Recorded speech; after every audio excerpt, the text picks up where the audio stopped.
Hey guys, I have a special guest with us today, Shannon from Ask the Young Ones, who does participate on our live streams every once in a while and in the comments. He also has his own YouTube channel called Ask the Young One and a website for childhood trauma coaching called creativehighervibrations.com. So Shannon, thanks for joining me for a little chat tonight. I'm glad to be here, Duane. How are you? I'm doing really well. How are you doing? I'm good. So I'm doing before good. before the show, we were talking about Shannon's got an interesting view on some things, and I have shared some of his videos on the community tab. There was a video you did a while back where you were talking about finding the right life coach and finding somebody that really helped you. That I thought was really good. So you have a good philosophy or a good approach on this. And if you could start out, just if you could hit a little bit of your backstory of where you started and how you got to where you are today, so that kind of introduce you to everybody. Tell us a little bit about yourself.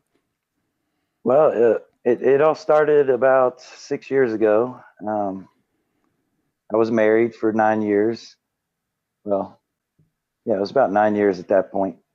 Um, and started realizing the person I was with was someone I didn't know. And the whole story started, and it really started after we had our first child. And I really believed that the child was something that she wanted in order to fulfill her fantasy that she had in her head about things. And then that it just really changed things. And I started learning that the person that I was sleeping in bed with was not the person that I was married to. So then I went down the whole rabbit hole of narcissism and multiple other things, trying to learn and figure out what could possibly be wrong and what I would need to do to fix these things and how could I change myself to fix these things. And later on, actually learning that it has nothing to do with me, it was to do with this person. And from that moment, it just really sent me down this rabbit hole and ultimately looking in the mirror at myself. Did you so were you found out about narcissism in this while you were still married then, yeah? Well, actually, I didn't really get into the narcissism until after she had left. I was following things like birth psychosis and different things like baby blues psychosis, Right, and okay. I was like imbalances and chemical imbalances that could have created this behavior in her. There was a lot of things I was researching while we were still married, and then it was at the point where it just was not going to change. It was just getting worse and worse and almost intolerable to live together. And it was after that, and the behavior really that came afterwards is when I really went the other direction towards narcissism. Yeah, I hear what you're saying. I mean, and I think a lot of us, before we get to that point to where things really get toxic, we are looking for answers. I mean, I know I did a very similar thing. I wasn't looking at the postpartum depression type thing, but I mean, I was doing all kinds of research on, well, what's wrong with the relationship? What can, better ways to communicate, all those different things, and effectively looking for answers, kind of like what you were talking about. And then once it pivots, or once you break free from that, or you get out of it, and the mask drops, and and I'm assuming in your situation it did very similar, or the very stereotypical thing, to where as soon as you were no longer really in the picture, there was no reason to even pretend even a little bit to be cordial, and it just turned evil. I would imagine. Is that what was that your experience? It's exactly how it went. The mask came off, and a whole another person arrived. Yeah. whole nother person showed up. Yeah, and I would imagine, because I know I mean, I'm sure you probably think the same way I do. That you look at it and you look back on it, and you could see. I mean, it's like once you get that fog off and you're looking at the situation, you're like, okay, what happened afterwards makes sense. But oh my God, I know for me, what my vision of what I thought I was dealing with when that mask fell and that rage started, it was like, holy hell. I never in a million years would have Yeah. expected that type of behavior out of the person whom I thought loved me and who I loved at the time, or I thought I loved. I mean, it was just a shell shocker. Right. Yeah. Well, it actually kind of came at me like 100 miles an hour. It was just Oh yeah. constant, constant, constant. Then I get hit with a protective order out of the blue for like really, just random stuff like this. And then, and it still goes on to this day. We still to this day, it's 5 years now. And to this day, it's, I get talked to as if I'm the The evil demon. one. Yeah. Yeah. I think that's it's a sad reality of our situations. And it doesn't matter, man, woman, dad, mom, whatever. When you're dealing with somebody like this, unfortunately, it doesn't end. They don't give up. I mean, we're the ones who change the way we interact with people, but the same BS is going, it's like they are stuck in that, well, not like they are stuck in that mode and they don't change. How long did it take you to really come to terms with that? Because I know it took me a while. I would say I fought it for probably, I would, to really come to terms to the fact that it was what it was, and this person was no one that I knew. I would say a good 8 months to a year almost Yeah, that's to, good. to I mean, but really to really grasp that, because I mean, like I said, for me, I got to a point where I was beginning to start. I was starting to study Buddhism, and I was starting hmm, to understand the philosophies of the mind and meditation and suffering. And I really was intrigued with suffering. And at that point, we're obviously suffering a lot. yeah, So, that's an understatement. so, so one of my goals was, I want to know why is this making me suffer? And when you start understanding some of the philosophies of Hinduism and Buddhism, it starts to teach you how we carry these things within us. And there, basically, what I learned was I was being triggered by her behavior. Her behavior had nothing to do with me. It was a very unfortunate and very sad situation, but I had no control over who she was. And when I Yeah. started to realize that, I started to dive into myself. And Yeah, when I started to dive into myself, I really started to learn a lot about myself. that's where the healing starts, right? That's where you really start improving and really regaining your life, right? Right, right. And it takes a lot of courage to look in the mirror at yourself and say, okay, I'm gonna push this person out of the picture, Oh yeah. and what can I do to change? What do I have to do? What do I have to accept about myself, because I'm not perfect?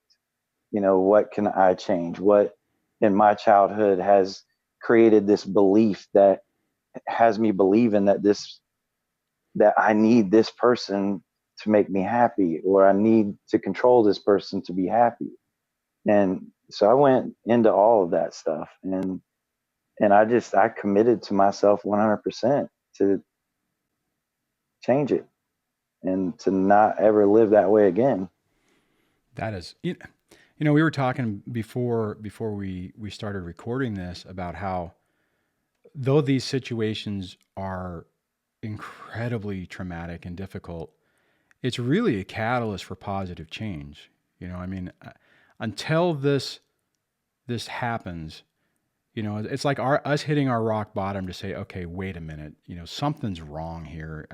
What I don't want to live like this anymore. And you start looking for answers and you start looking at yourself and it's amazing. Because I hear this type of story from what you're saying from a lot of different people where not so much, I mean, not at the beginning, but as they've gone through it, it's like, this has been a horrific experience, but because of this, I've done all this work on, this inner child work, all this work on myself to really get me to a place I never thought I could have even gotten. I mean, it's kind of Right. amazing. Right. Well, and not only that, but it's you get to a place that only you can get to. Only you and yourself and your Yeah. soul and your energy can get to. No one else can get to that place for you or with you. You literally will take yourself there, and then that in itself will start to attract the same type of people. It's like, your vibe attracts your tribe. That's a very truthful statement. Um, the people I knew when I was married to a narcissist, I don't know those people anymore. And I Mm. don't hang out with those people anymore. I don't talk, I don't associate with those people anymore. People that I attract now that I conversate with on a daily basis are people that are within the same realms that see the purpose in life. A lot of us lose our purpose in these journeys with these narcissists, and we lose the focus of what we're here for, because for me it really opened me up to everything that I was actually doing in that marriage was really just kind of pointless. Like, it was just leading me through cycles over and over. It was just stagnant cycles of life. And I wasn't growing. Like, I had no idea this other world actually existed Yeah. until I began to heal. Man, it's funny you say that because and it's interesting the way you put that because it is when you're in the middle of it's your normal, and even though it's this crazy cycle, and it's getting you nowhere. I mean, it's keeping you stuck in the mire of ickiness, I guess. I mean, I know it's a weird way to say it, but and until you realize that and start changing. And when you said earlier, when you were talking about how it's your journey within yourself, I often say that nobody can tell somebody that you need to leave a situation or that it's bad. You have to make the realization yourself, and then you have to go through your own journey to really make uh, the not the decision, but well, I guess kind of, right? I mean, you go through the process and you're like, okay, I'm at the point I'm at peace. Like well, this is what I'm trying to say. Like for me, I had to get to the point where I could make my peace with the marriage falling apart. Then I had to make my peace with being angry and bitter at the ex. And until I got to that point, nobody could tell me, Shannon wouldn't be able to come to me and say, Duane, you need to let it go, because until I was ready to say, okay, I can release it. I get it now. I've gotten to the point where it makes sense. I'm ready to go through the next door. You can't. I mean, Right. you're Right. spot on with that, man.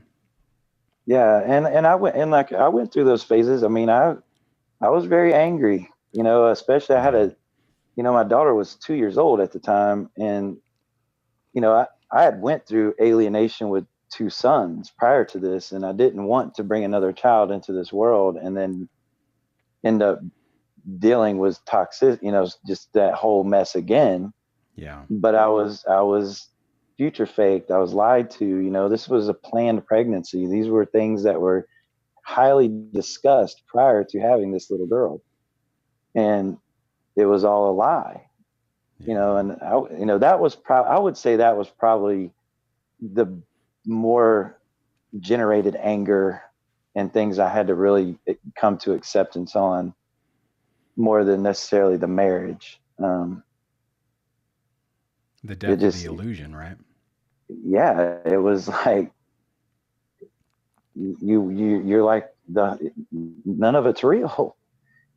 And so for Yeah. me now, it's what I've learned over the last 5 years since I got to that point that you said that you have to get to, and you commit to yourself at that point, because you don't want to continue to suffer this cycle.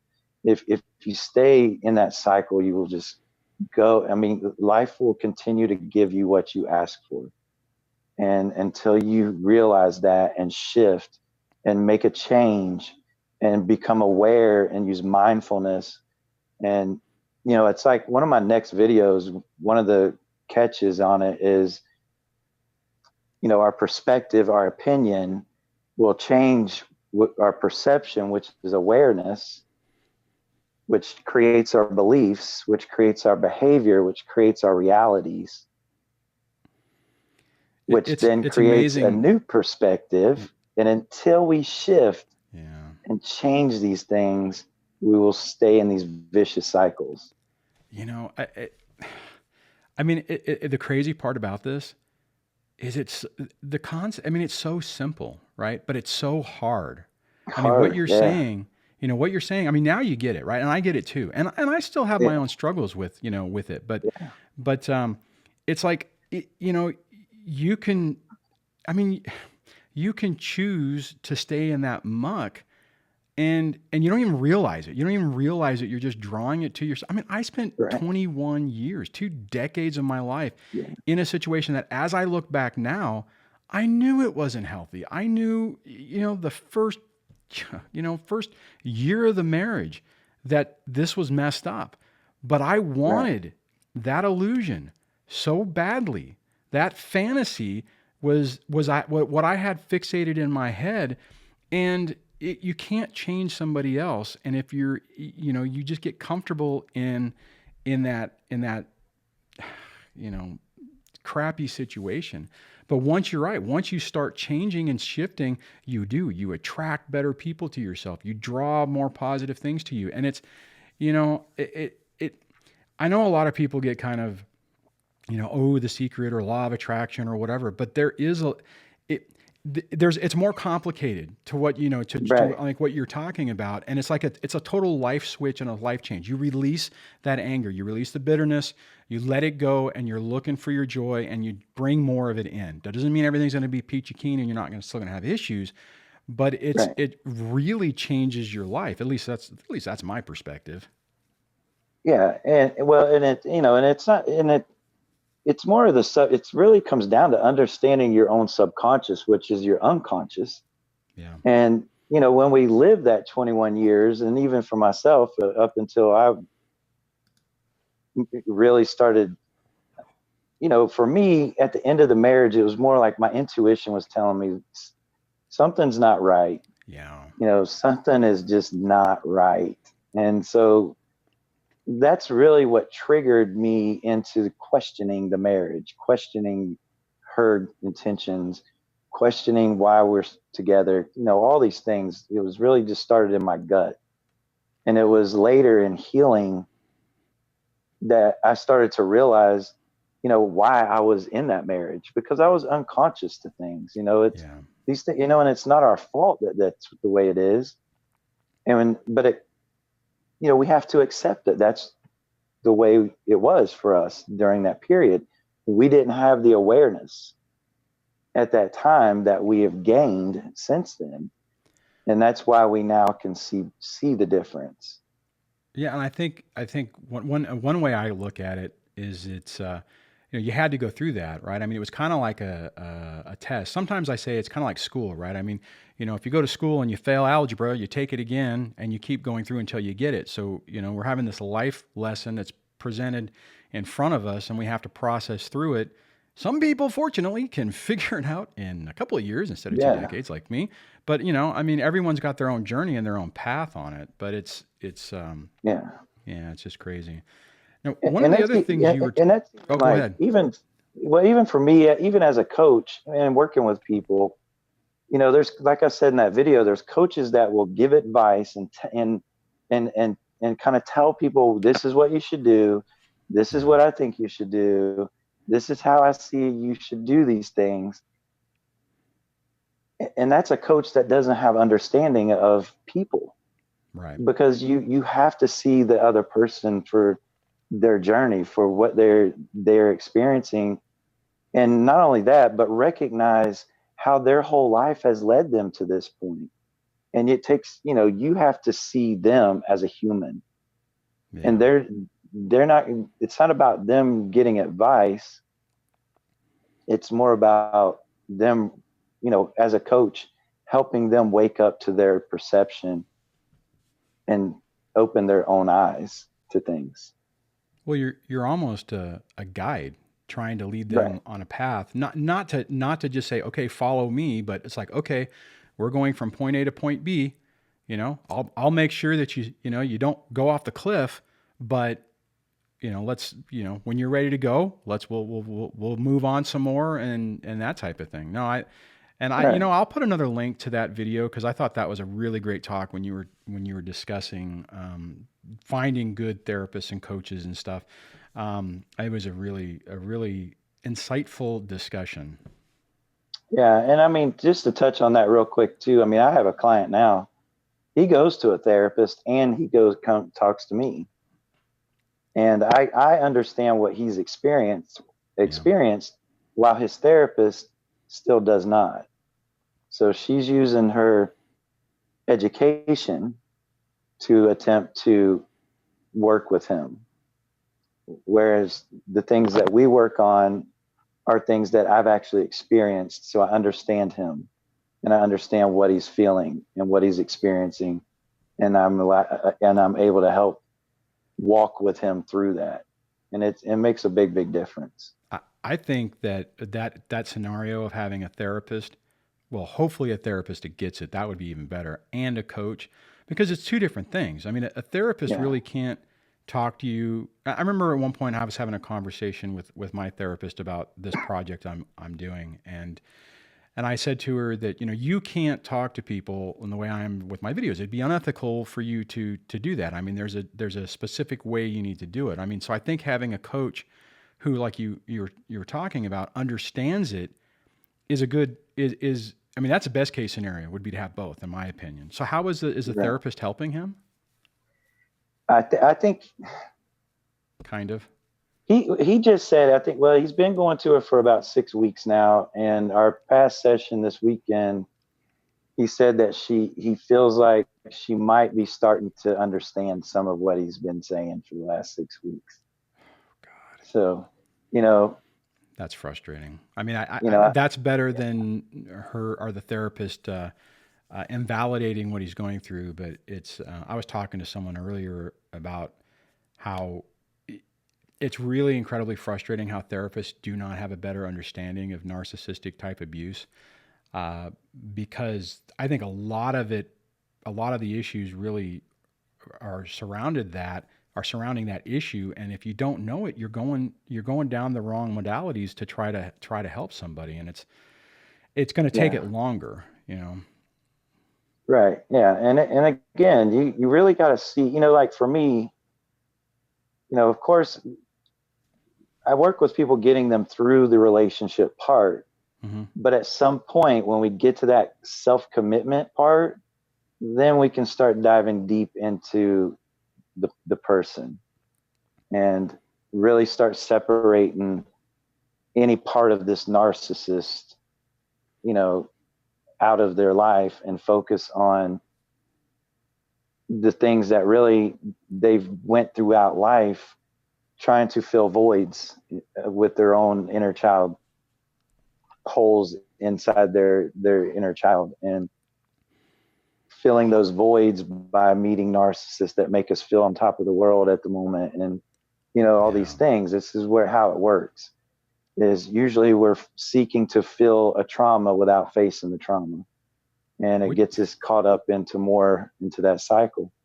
which is a And recipe my for goal disaster. Yeah, and my goal is to bring people out of that so that they can then move in a different direction in their life. And Yeah, that's a good point. that's Well, and until they're ready to, right? I mean, you can't just dive into that until you go through the validation part and the initial yeah, part and then move into that, right? right. Yeah, you got to make they got to be ready, because really when they get to me, it's their money, that they're paying, it's my passion. Right. But if you're going to pay me, you have to be self-committed, because I'm going to guide you, but I'm also going to hold you accountable for yourself, for because it's like the saying, you can lead the horse to water, but you can't make people drink it. And, they have to be ready for it, and that's the thing. I mean, I can take them however far they want to go. As far as I've gone within myself, I can only help people as far as I am within my own consciousness and my own awareness. But I Right. think I think I've kind of fast tracked over the last 4 years because I've done some things that I never in my life I would have imagined. So it's I hear you. I hear you on that a, one. a lot So of good experiences. You know, I've been across the world. I never thought that would happen. So that's awesome. Hey, one of the other things we were talking about before we started is you were talking about how your perspective on this is that because of a trauma-filled society that a lot of us are getting trapped on. Could you expand on that thought a little bit more? well, my take is on it is when we look at society in general, and I've experienced this recently. Is one reason why I probably brought that up was, you know, that like I said, like I've done some things since I've began this healing journey, and it's things that society or a certain amount of, you know, people around you may not agree with through their perception, and their perceptions coming from trauma. Therefore, I must live my life the same way, or else I'm not accepted anymore in the view of society. Um, but I believe what I've learned is when you can look at, you know, one thing I've learned in my own experience is looking at the patterns of the family, and Yeah, it's generations after generations after generations of this narcissistic family, and each generation does exactly what the previous generation has done. My ex-wife did exactly to me what her mom did to her dad, what her mom did to her dad. yeah, And it's just cycles and cycles of trauma being yeah. passed down. And this is happening throughout, especially in the Western societies that I see it. You know, when I went to Asia, it was a lot different. It's very family oriented. It's very culturally family first there. And it's a lot different than over here. And you just don't see the trauma. You don't see people reacting from trauma in places like that as much. And I'm not saying it's not there, but you don't see them reacting from it as much as you see here. And No, that's a it's good point. it's you know, like I read a lot too, like Gabor Mate um, has had some videos out recently where he talks a lot about Donald Trump's trauma, and he's a leadership of a traumatized society. And he points out very specifically certain points of how Donald Trump is reacting to things, and he's pointing out how this is coming from the way his dad treated him in childhood. So he acts out as a leader with those traumas, and he's Makes sense. leading a trauma based society. So that's Gabor Mate's take, you know, on like the whole society part of things. But when you look at how much toxicity is around us, that's trauma. Yeah, I mean, it's all trauma. Addiction is trauma. You know, everything starts with trauma. You know, it starts with pain. Pain is trauma. You know, if we aren't taught how to process these things, then we grow up seeking ways to avoid them. And then we just end up in situations that become highly dysfunctional. so let me ask you this. I mean, because you said that the issue is that society wants you to basically approach it or interact with it in this trauma based mentality. So how is it affecting you since you're moving out of that and you're not really playing that game anymore? What's been your experience on how? I mean, how is it manifesting itself towards you now? I, I keep myself, um, my circles really small. You know, I don't, you know, I see things for what they are now. I see people for what they are. I don't take people seriously. Yeah, You know, I don't take it so personally. I see where they're coming from. You know, when someone acts out toward you, it's a given sign that they don't like themselves. It's a given sign that they're very unhappy inside of themselves. And I see that. So I don't take on their burdens anymore. Um, as far as living my life and how I live, I keep my circles real small. I I have a choice on who I will allow around me in my life, Yeah. or I have a choice also of you know whose advice I will take if I need advice. We there's always a higher teacher than ourselves.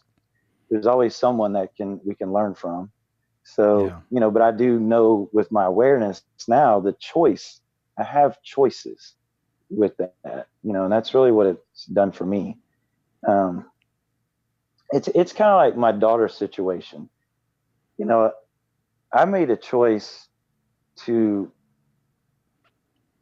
create a life that I feel I can create, and it doesn't involve going to court anymore. It doesn't involve spending my life savings, or I mean, I don't have a life savings anyway, but it doesn't involve working for that, because it's really shown me, my daughter's journey is her journey as well.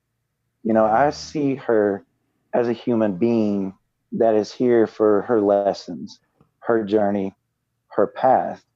And, while the other side will teach her whatever they teach her and whatever they decide to teach her, the things that I'm going to do are to teach her to live her life. I want to make sure she knows it's okay to live your life.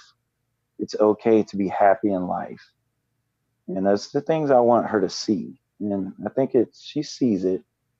She's only 7, so she still don't understand it quite a lot. But if I can plant that seed in a 7-year-old subconscious mind, then when she's old enough, that will start to flourish. You know, that is such a good point that you make, and you said it really well. And I'll just kind of reiterate this: is that I mean, because I talk about trying to do everything you can to help your kids, right? I mean, you Right. try to show them a good way, but at the end of the day, it really is that their life is their journey. I mean, so if they choose if what you put out there they follow, or they take some of it in, that's great. But at the end of the day, you do your part, but then it's their life to do their thing. And oftentimes, I kind of think in some ways, another thing that I think is potentially positive about this is, had our situations not evolved to where they are, you would still be in that relationship. You would still be living in that toxic relationship. And I think it's even harder for kids then to see the contrast. Whereas if you Right. have this separation now, and it's like, okay, they're at dad's and you're a certain way, and you're not perpetuating trauma, you're not making love conditional, or all these different things, and the other house is, your hope is that they'll look at it and go, wait a minute, I feel warm and fuzzy here, and I don't here. So as I get older, what do I want to go for? As opposed to not even having that and only having that trauma based household that you're in. I mean, as I was like in my situation, I mean, even though my parents divorced, the trauma continued after. I mean, so I didn't have a good example of how to, I mean, live life, on how to approach things. I mean, I was kind of just fending for myself. And I think that the fact that, like what you're talking about, being able to provide that foundation for your daughter, and the thing I just want to come back to is that we can do it, but it doesn't necessarily mean that it's going to take, right? I mean, it's like at the end of the day, it's Right. still their journey. So you do the best you can. You do your part. We do our part. But at the end of the day, if they decide to go down the toxic path, I mean, that doesn't mean we tried our best, but you did what you did, and that's ultimately the way it played out, right? I mean, that's kind of my thought on it. Is that how Right. you feel too? Yeah. Yeah. And and it goes back to, like for me to make that, it took a lot to make that decision as well Yeah. within myself, because I made choices, like before I went to Indonesia, or before even getting into that, but before I actually went to Indonesia, I was the every other weekend dad, the weekly dinner. You're a visitor. You don't get to parent. That I Yeah. don't care what Yeah. anyone says. you do not get to parent your child every 2 days, Right. because as soon as you maybe they start gaining a little influence, like me, I promote, to love unconditionally. I promote to, not react to other people with anger, and I promote empathy and compassion and things like that. And I promote, a lot of things like meditation, and I even try to bring that to my daughter's life, which is I can bring it to her on a weekend, and then she goes away for 2 weeks and it's all gone. And then that Yeah. cycle just continues. So so I made the choice was, I'm living my own life, literally being like my own life is now being controlled by this every other weekend schedule. Yeah. I live in a city that I'm not from. I have no family here. I have no more friends here. And so I made that decision. I was like, I'm gonna show her to follow your heart. And there's no higher power than love. And I don't care. I could live literally now at this point of my life. I could live in a village in Bali, Indonesia, and be happy and not need a single thing, because it's now I know how to cultivate it within myself. That's And a really good that point. so that's what I want to teach her. I want to show her that no matter the circumstances, to follow your heart and live your life. Now I don't see her as much with, now because of the traveling around, but I talk to her daily. And coming back after 6 months, it was even, I mean, I talked to her every day on video chat, so it wasn't like I was gone 6 months and then just popped up to her. So, I mean, Right. still really saw her every day on that, but coming back, it really was like I was never gone. Yeah. you know it really was. She acts the same way. So for me, it's really about planting seeds now that hopefully will emerge later. Yeah.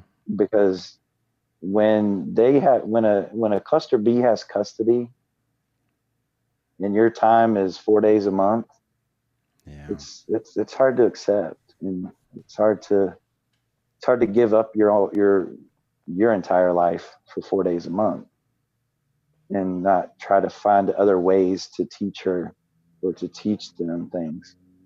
No, I So, hear what you're saying. And um yeah, I mean I'm lucky enough, I guess, sometimes to that I have 50-50, so I have a little bit more time. But like what my experience has been the same thing too, I mean, you have, and it's not a week thing. It's 2 days and then 5 days, right? So I mean there are times where you do something on those 2 days or even the 5 day period, and you make some progress. They go back to the other place, they come back, and it's all gone. I mean, it's like it is a right. long, arduous process to try to plant those seeds and to have them grow. I mean, they can, Yeah. but it's a pretty traumatic experience nonetheless. Yeah. And and it really came down for me was how much control do I actually have We don't over have any of control of this? anything. So, it was like I could, I can, I could spend, because I'm real deep too. And I think, one day I will die, and I don't know when that day will be. Yeah. And I don't want, you know, I didn't ask for that relationship to end the way it did. I didn't ask to go through this, but this is where it's led me. So Yeah. this is where it's going to lead me now. From this moment, I'll go to this, and I'll be there for my daughter, but I'm not going to allow 4 days a month to tell me that I have to live in this city and I can't do nothing else in my life. And you know, it, finding love, I think, is a very, I think for a lot of people, they spend their whole lives looking for it. Yeah. And if you're able to meet someone that can pull you like a magnet in your heart and you're that far away, you have no choice but to go to that and at least explore that option. And Yeah. if it turns out good, it's going to be really, it's going to be good. And for me, it's literally like the twin flame. That's what it's been like from day one. And it's, it's And you're really, talking about your new relationship, right? yeah, that's, yeah, the part that took me to Indonesia and make it, well, going backwards, but making that choice and having that courage to make that decision to actually leave here and go there, Yeah. and And it's interesting you say that because I mean, I didn't leave the country, but I know when I left the relationship, it was along those lines. It was like, I I deserve something different. I mean, this is just yeah, not good. I owe it to myself to at least try. And it sounds kind of like that's what you're saying too, is you had this connection. You're like, okay, I owe it to myself to explore this and see where it takes me. right. Well, and that's what people have to realize too. I mean, when you get out of these narcissistic relationships, I think our self-esteem, our self-concept, our self-worth, there's a lot of things that are very eroded, and That's an and it's and understatement. and it really, that goes back to, none of that stuff ever changes. It's really our perspective on it that changes. So we Yeah, have to yeah. change that.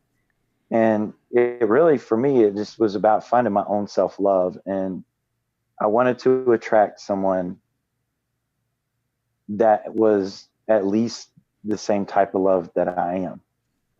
And it did. Like, if you want to talk law of attraction, that's how you attract the love that you deserve.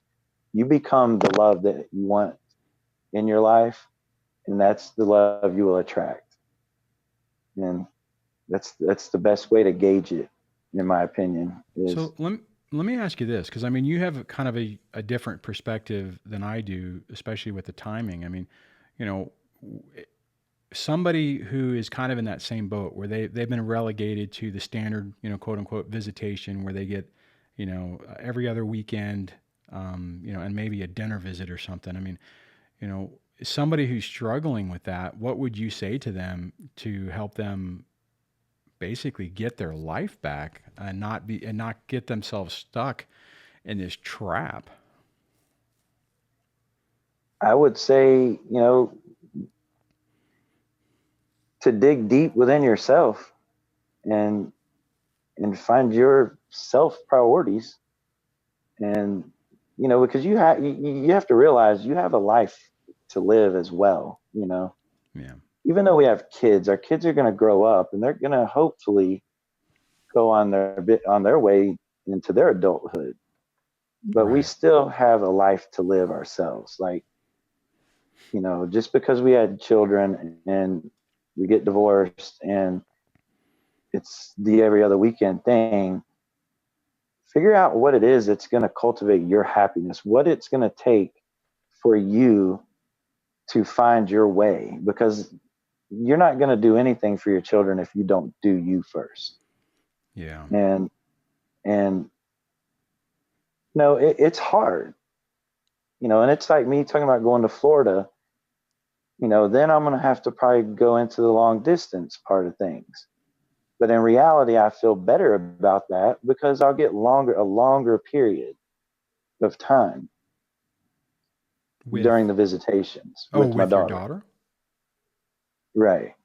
Okay. Like, when I go to Florida, then I'm going to change that. So, again, I guess, for me, there's just a lot of dynamics. I'm not from where I got divorced. Right. My family's in another place. My now wife and other half of my heart is in another country. Right. So Yeah. it's a big, one of the biggest things that hit me hard was one of the worst things we can teach our children is how to live an unlived life. Yeah. That's a good point. And I guess it came down for me was the 4 days a month. And then I weighed the options of where I was at was my future in this place? It's not. And it was kind of started getting easier to make the decisions from there. And knowing that these states regulate certain little rules of violating your constitutional fundamental rights as a parent to dictate Yeah. how much parenting time you get, then we'll just work with what they give us. Hmm. But I'm gonna teach my child how to live a lived life. Now I don't know if we talked about this before or not, but you did fight.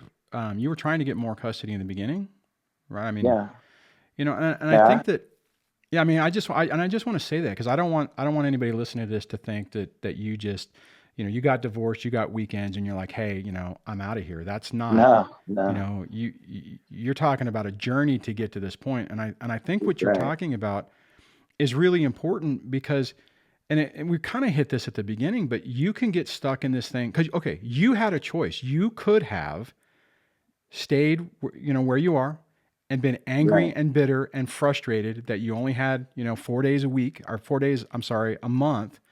And every time you got your daughter, you were having it was the Groundhog Day effect where you were starting over, and it is so easy. And I've seen people do this where they just get so angry and bitter, and it corrupts every aspect of their life. And at some point, when you've done everything you can, like you did, and right, the state and the system says we don't care, you have to make the choice to pick yourself. I right, mean, and that's really what you're talking about. I just wanted to clarify that because I didn't right. want someone else Yeah, listening to this thinking, wait a minute, Shannon, got divorced and only got every other weekend and he moved, he left the country. No, that's not what we're saying. You no, no. fought the fight. I was Yeah. here for 3 years after the divorce, fighting it. Yeah. Yeah, I It just wanted was to throw that out there because I think it's an important and the thing I want to say on this is you were going through that living hell in those 3 years, and you've regained your life, right? You found your joy, you found your peace, you found somebody who you really care about, and it's not what you ever expected, right. but your life is going down a path that's a good path now. Yeah, exactly. And I And so it goes back to the I look at what I can teach her, Yeah. and what am I teaching her if I'm here angry, bitter, mad every other weekend that I see her? Yeah. And it's Well, and the other thing I would add on that, because you were just talking about it, but you still have a connection to her. You are not absentee to where it's like, you didn't see her for 6 months. When you were in Indonesia, you were talking to her. You said daily. I mean, you were still right. video interacting with her. And I would assume that if she decided she wanted to talk to daddy, you made time to be there for her. So I mean, you're still giving her that attention within the framework that the system and your ex is. I mean, thank God your ex is actually allowing you to do the video conferences. I know a lot of people don't even get that. So I mean, Yeah, that's good. yeah. Well, and I think a lot of that comes down to the actual connection I have with my daughter. I think we have a good soul connection. Yeah. We're not, and it's almost too where she's at the point where she kind of sees things for as they are, and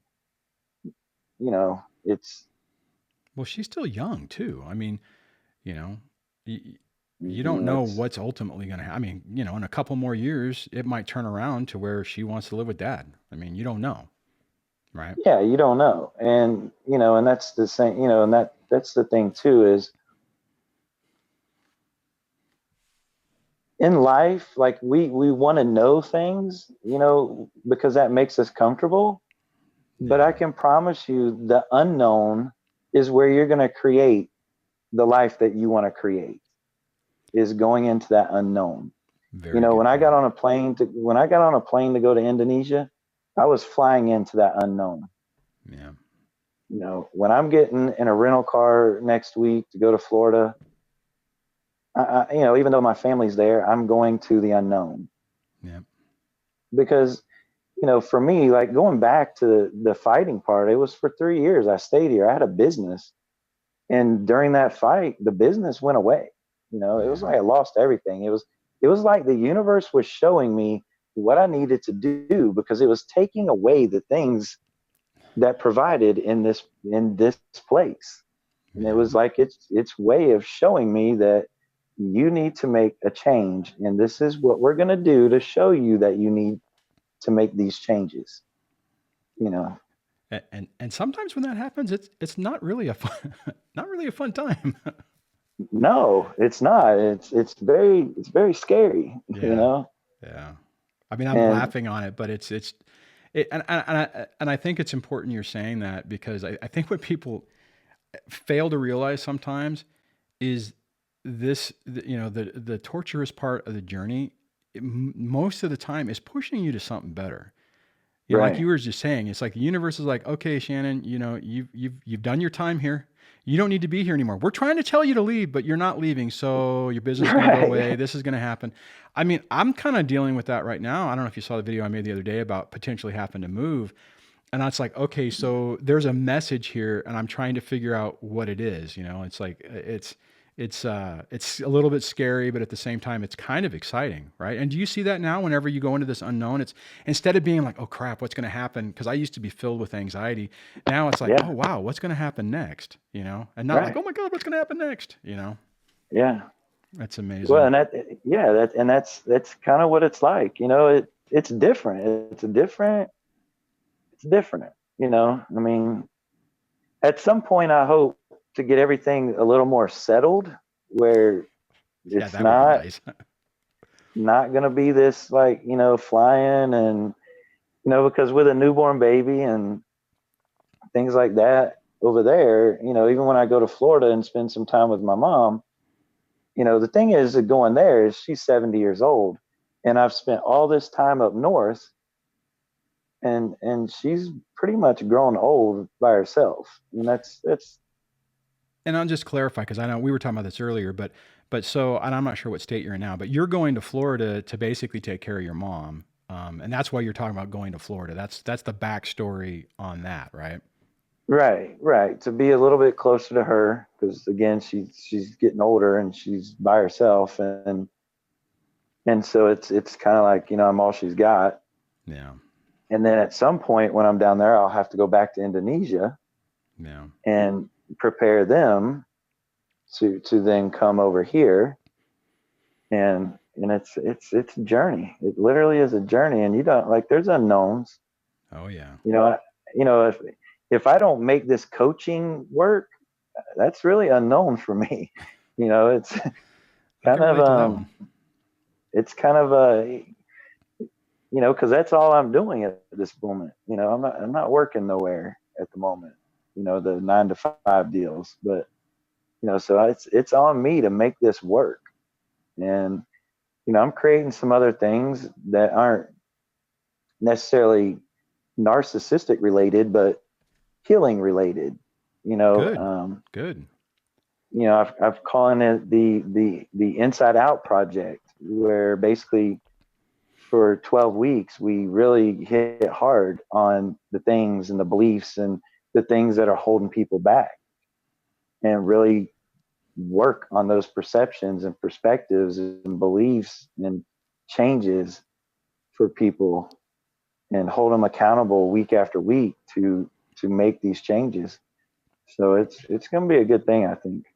I think that I was talking to someone about this earlier that it really seems like there's a fundamental shift where people are waking up, and it's both, right? It's like people are either going down the dark path and not choosing to take a step back or be enlightened or however you want to say it. I mean, I think just it's like, okay, wait a minute, hold on, something else is going on here, and it seems like there's a big shift, right? I mean, it's like I mean, it's weird because in some ways it's going bad, but in other ways it's going good, right? Do you notice that too? Right. Yeah. Well, and I'm a firm believer, if you look at 10 or 20 years ago, there weren't groups about narcissism. Nope. You know, I think we it's had cut narcissists, but I don't think we had no awareness of it. right. But this awareness is coming out because of people waking up. Yeah. And Yeah, I agree it's with you. almost, for humanity to change, we have to wake up. Yep. For us to have a better world, we have to wake up.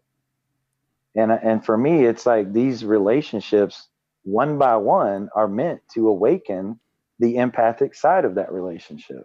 Right. And that empath waking up will be a change for Yeah. humanity. Yeah. That dark side, that narcissist, will eventually erode themselves. Hmm. We're talking generations from now, Hmm. but Yeah.